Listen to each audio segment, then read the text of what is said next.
June 2005, the BBC News reported, that a Turkish newspaper reported this headline: "Shepherds watched in horror as hundreds of their sheep followed each other over a cliff." I'm not a shepherd, but watched the sheep fall over a cliff doesn't seem like, seems like someone got fired that day. First, they reported this. First, one sheep went over the cliff, only to be followed by the whole flock. One sheep goes over, and they're all like, hey, I guess he's making a good choice in life today. 400 plus sheep died in a 15-meter fall, and this is amazing. The bodies of those 400 cushioned the fall of the 1,100 to follow who survived. So, hey, sometimes you got to make a sacrifice, you know? The shepherds that day lost about 52 grand in valuable sheep. Now, if you look for stories like this, they're plethora. The LA Times reported, this was back in 1987, nearly 200 sheep from a flock of 1,000 fell 200 feet to their deaths when chased by two dogs. Two random dogs showed up and spooked them, and so they all just said, hey, that cliff looks like a better end to our days. Linda Gordon of the Animal Regulations Department, she described sheep this way, and this was just beautiful, I felt. Sheep are very high-strung, nervous animals. Anything that frightens one will frighten them all. It's a chain reaction, and this is awesome. This is awesome how she describes them. And as far as the animals go, as far as the sheep go, they are not high in intelligence.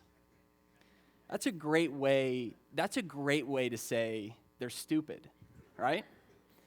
Now, I don't know, it sounds like she's afraid of maybe like offending the sheep. I feel like that's like a parent-teacher conference way of talking, right? Not high in intelligence, but it's like, just say dumb. They're sheep. They don't understand English, and a lot of them are dead because they're jumping off cliffs, right? So sheep are unremarkable. Sheep are unremarkable. What do we do with sheep? You don't have a single memory of going to a zoo, right, and showing up in an exhibit and being like, guys, we're at the sheep exhibit, right? No, we put sheep in pens, and then we look at our 2-year-olds and we're like, you should get in the cage with them and pet them, right? They're unremarkable. They're not intimidating. They're not smart. You know, when the rodeo rolls into town, we have all these sheep, and we're like, what do we do with these sheep? You know, we're like, hey, let's put a helmet on the 5-year-olds and then put them on the backs of the sheep and then make them ride them. It'll be hilarious, right? We don't do that with any other animal, right? Not birds, not snakes, not lions, nothing. Sheep are just unremarkable animals. But here's the interesting thing. Here's why I say this. If you look at the artwork that depicts Psalm 23, famous psalm, most of us probably have an idea of what Psalm 23 is about. If you look at the artwork, most of it is pictures of sheep. Most of it is, it's all paintings of sheep. It's like a beautiful sheep, portrait of the face, or it's maybe a flock of sheep. And if it's not sheep, it's like a green meadow, with mountains in the background. It's like Estes Park or something like that. That's typically what the artwork depicts Psalm 23 about. But if you listen to Psalm 23 this morning, if you really listen to it, you're going to realize, and I'm going to realize even more, that it's not ultimately about sheep, because they're unremarkable. And it's not ultimately about green pastures either, or still waters, though those are important aspects. And you only have to read the first verse to know and start getting a hint and an idea of what Psalm 23 is all about. Okay, so please stand for the hearing of God's word.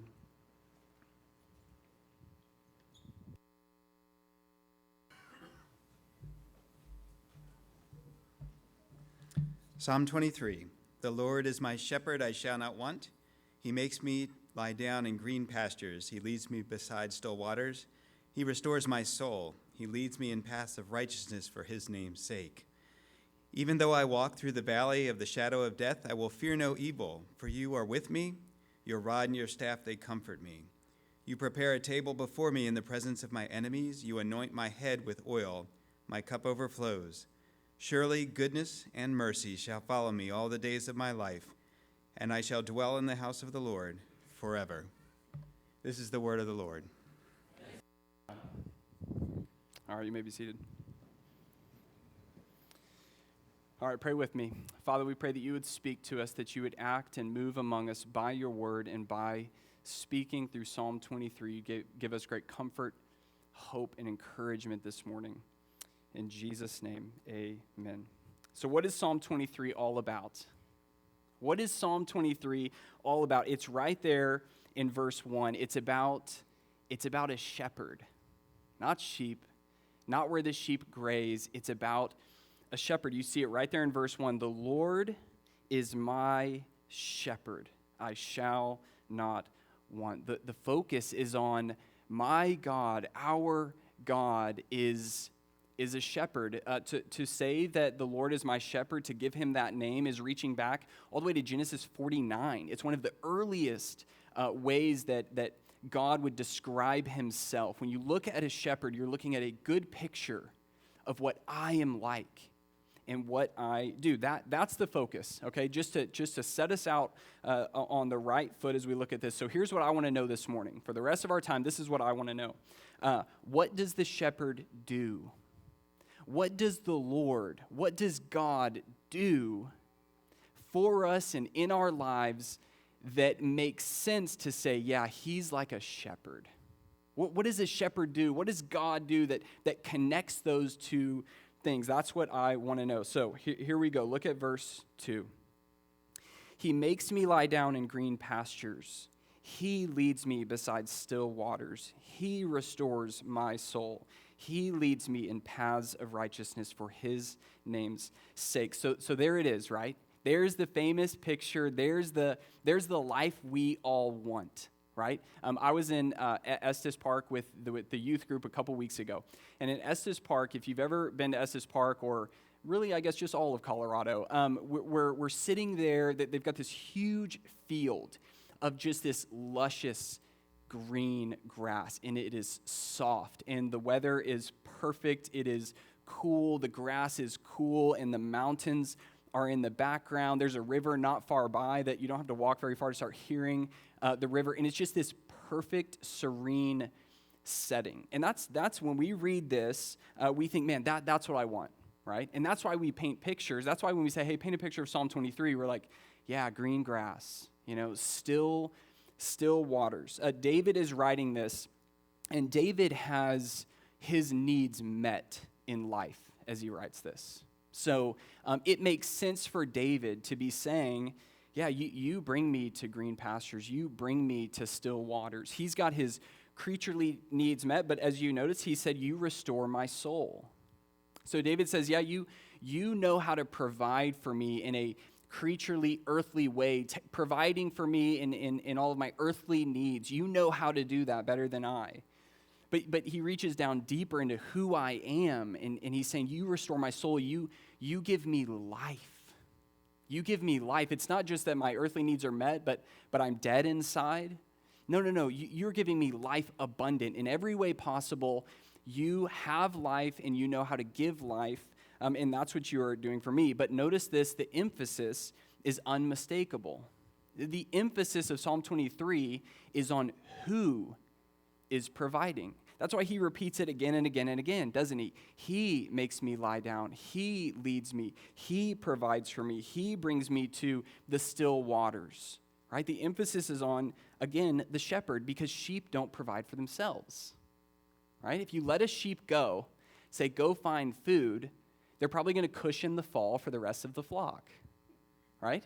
Sheep don't provide for themselves. They don't know where the green grass is. They don't know where the still waters are. If they look at a raging river, they might either try to cross it thinking maybe they're strong enough and get swept away, or maybe run away into the darkness. They just don't know. They need a shepherd. A sheep is only going to be provided for if it has a shepherd who cares enough to provide for it.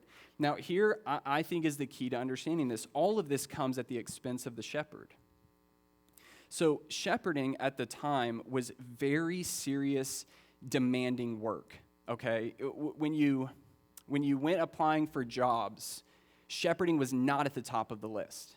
It was a difficult, demanding, long hours, lonely hours kind of job. That's why it was usually the last son, the youngest, the runt, who was the shepherd, like David, right? The young one that kind of, right, like kid 2, you're still kind of paying attention to. Kid 3 and 4, you're like, yeah, go ahead, just eat the bugs. It's not a big deal, right? And then you get to David, and you're like, you'll be the shepherd, right? Because no one else wants to.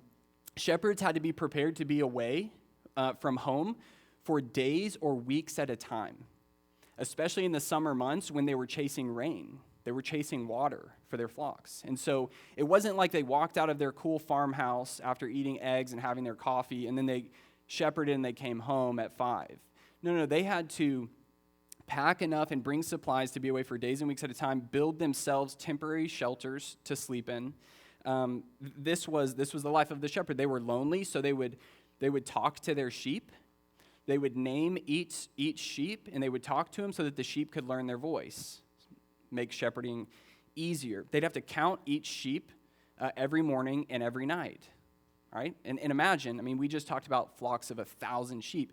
They'd have to count them to make sure no one got in the pen at night and took away, like Bill or Joe in the middle of the night. They'd have to make sure they're all accounted for at the end of the day after a really long day. They'd have to sometimes build a temporary fold for the sheep. And then the door of the fold, sometimes they'd have to use their own body to guard it, to make sure no predators got in. It was commonly understood that a shepherd might not return home from sheep tending. Okay? So to make a sheep lie down in green pastures and to bring a sheep and a flock to still waters was at the expense of the shepherd. A good shepherd provides for his weak and frail and helpless sheep. A good shepherd provides. And a good shepherd provides risking his life to do it. Willing to lay down his life to do it if he has to fight off a bear, right? If the elements just get to him and take his life and he doesn't come home. That's what a good shepherd does. And what do the sheep do? The sheep just rest and rely on the shepherd. They just rest in the shepherd. They rely on the shepherd to do his job and to lead them and to provide everything for them.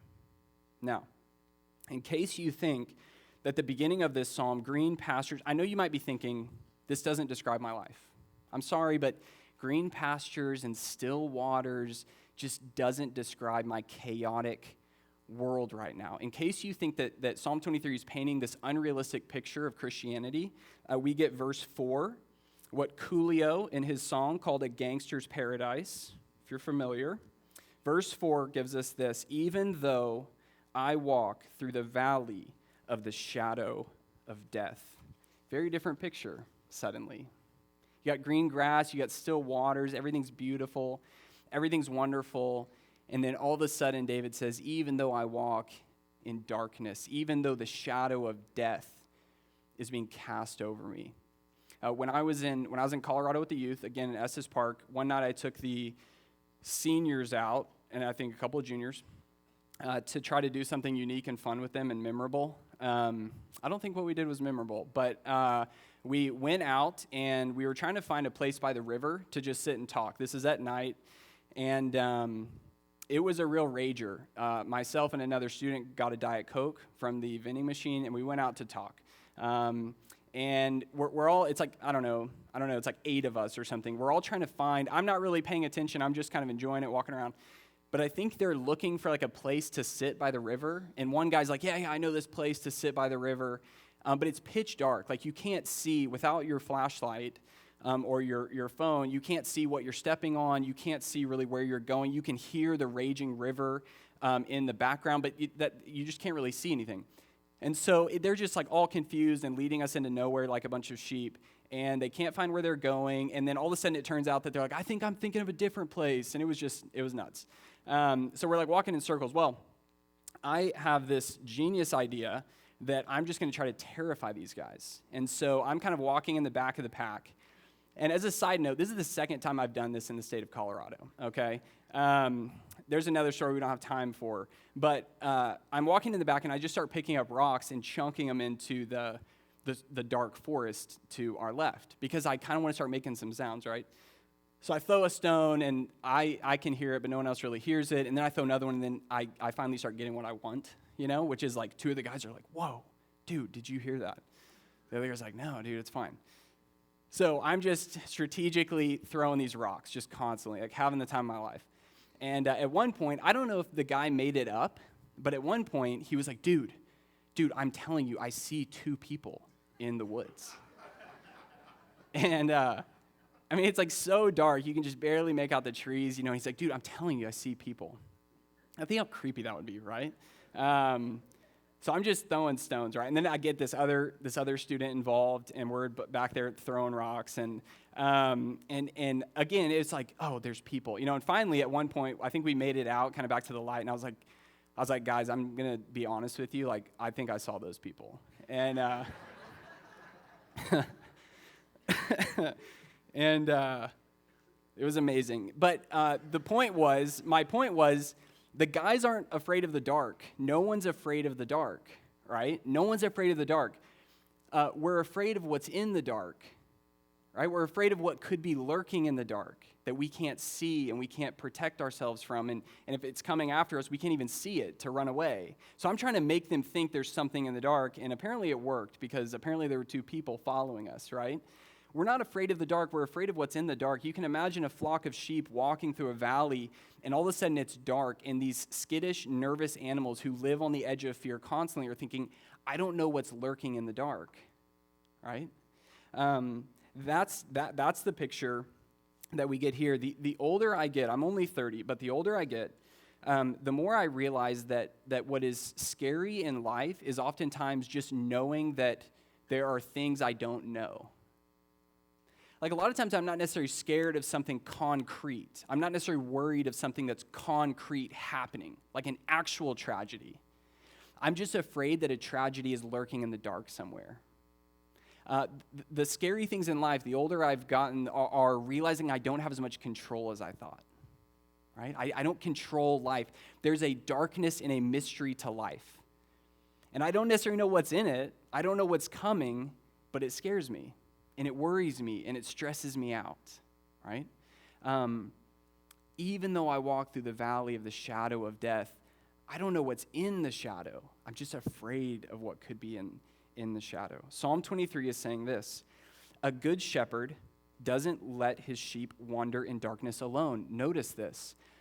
When you're walking in the valley of the shadow of death, it's not that the shepherd said, hey guys, go that way, and I'm going to take a nap.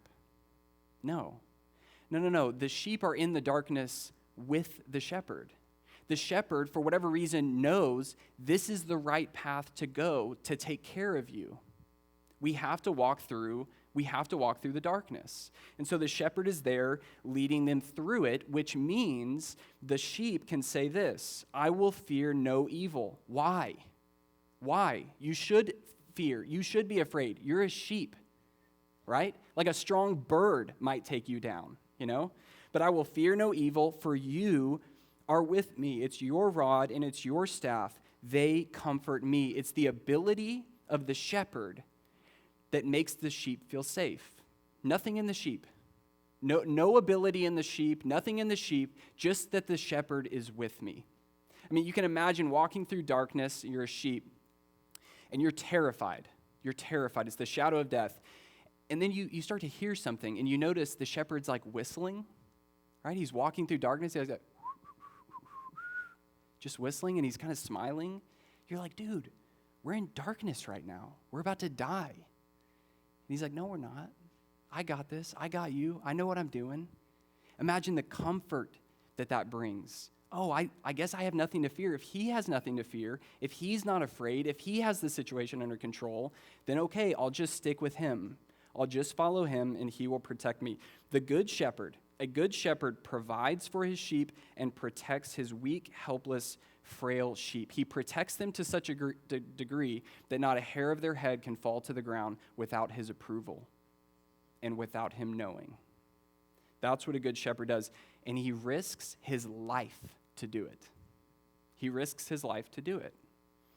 That's what he does. The sheep just rest in him. Sheep just rely on him and his ability to provide and his ability to protect. Now, the psalm could stop here, and it'd be really good news for us as God's sheep. It could stop here, but it doesn't. It gets better. Look at verse 5. You prepare a table before me in the presence of my enemies. You anoint my head with oil. My cup overflows. Now, this picture is fascinating. Some people debate if the imagery has totally changed from shepherd and sheep to host and guest, or if the shepherding imagery is kind of still at play. But either way, notice the continual acknowledgement of darkness and difficulty with the enemies. It's not you prepare a table before me and it's a feast and it's wonderful. No, it's you prepare a table before me in the presence of my enemies. And this could be the picture of enemies being conquered, tied up. They can't move, they can't do anything. And you are the victor because your shepherd, your host is the victor, and he's conquered your enemies, and so now it's time to feast. Or it could just be the picture that maybe the enemies are loose, but they can't touch you. They can't touch you as you feast because the shepherd, the host, is keeping them at bay. And notice that you're not just provided for. It's not just enough, right, for survival and health. You're not just protected from the enemies, but it's utter abundance. You are welcomed as this valued guest being anointed, and then your cup is overflowing. It's just utter abundance that is being provided for you. And this is the thing I think perhaps most amazing about this picture, is that you're not hosting. You're not hosting this feast. I'm not the host. I'm sitting down being served. I mean, how much of Christianity do we think is about all that I can do for God and all that I can give for God? And we think, if anything, I'm going to prepare the table for Him, right? And I will wait on Him and I will serve Him. And yet Psalm 23 is giving us this image where, let's just cut to the chase, He is serving us. Why? Because, well, what do you have to give to God that He doesn't have? What could you give to Him that He doesn't already have and He doesn't already own? But how much do you need from Him? Everything. Everything. You need all provision. You need all protection. He has everything. You and I have nothing. So He prepares the table. If anyone's going to prepare the table, it's Him. He's going to prepare it, and He's going to provide, and He's going to serve you. And that's where He's going to be glorified. He is glorified when He stoops down to us, and He shows Himself off as the giver of all good gifts, owning and having everything, and then giving it out to people like you and me. So a good shepherd provides for his sheep, a good shepherd protects his sheep, and a good shepherd goes above and beyond for weak, helpless, frail sheep. And he does all of this risking his life to do it, risking life and limb for the sheep. And what do the sheep do? The sheep just rest in him. The sheep just rely. They didn't help prepare the meal. They didn't find the meal. No, the table was set for them. They were invited in. They were welcomed, and they were served. They were led to green pastures and still waters. They were led through a valley of the shadow of death for a good reason. Maybe they don't know yet. But they were led through it, and they were protected through it the entire time, because that's what a good shepherd does. Sheep are unremarkable people, but unremarkable animals, but what's remarkable is that a good shepherd is willing to die for them. Good shepherd is willing to lay down his life for unremarkable animals. In our sin, we are unremarkable people. Yes, made in the image of God, but in our sin, unremarkable. No reason in us that the God of all heaven and earth would stoop down to us to be our shepherd. And yet that's exactly what He does. And He doesn't just risk life and limb to do it. He laid down His life for you. He laid down His life to the end for you. The good shepherd. goes after his sheep with his goodness and his mercy. He goes after them. We've all wandered like sheep. We've gone astray. We've all wandered away from the fold of God. No reason that the shepherd should come after us, and that's exactly what he did. With all of his goodness, with all of his mercy, with all of his love, with all of his grace, he chased us down, he came after us, he pursued us, and he found us, and he brought us back home. The Lord saw you ravaged by sin and death, and he stooped down, and he became a sheep. The Son of God took on flesh, lived a perfect life like a perfect sheep, obeying the voice of the Father perfectly, always listening to the voice of the Father, always doing what the Father said. And then his whole life, he has this shadow of death being cast over him, knowing exactly where he's going, knowing exactly where he's headed. And then he willingly stepped into the darkness of death for you and for me. And Isaiah 53 says that he was like a lamb led to the slaughter for you and me, to take the judgment we deserve, the condemnation that we deserve, and he defeated our greatest enemies of sin and death. He provides for our greatest needs, reconciling us to the shepherd, so that we can pray Psalm 23, yeah, the Lord is my shepherd. He has always been good to me. He will always be good to me, and he has prepared a table for me to feast at.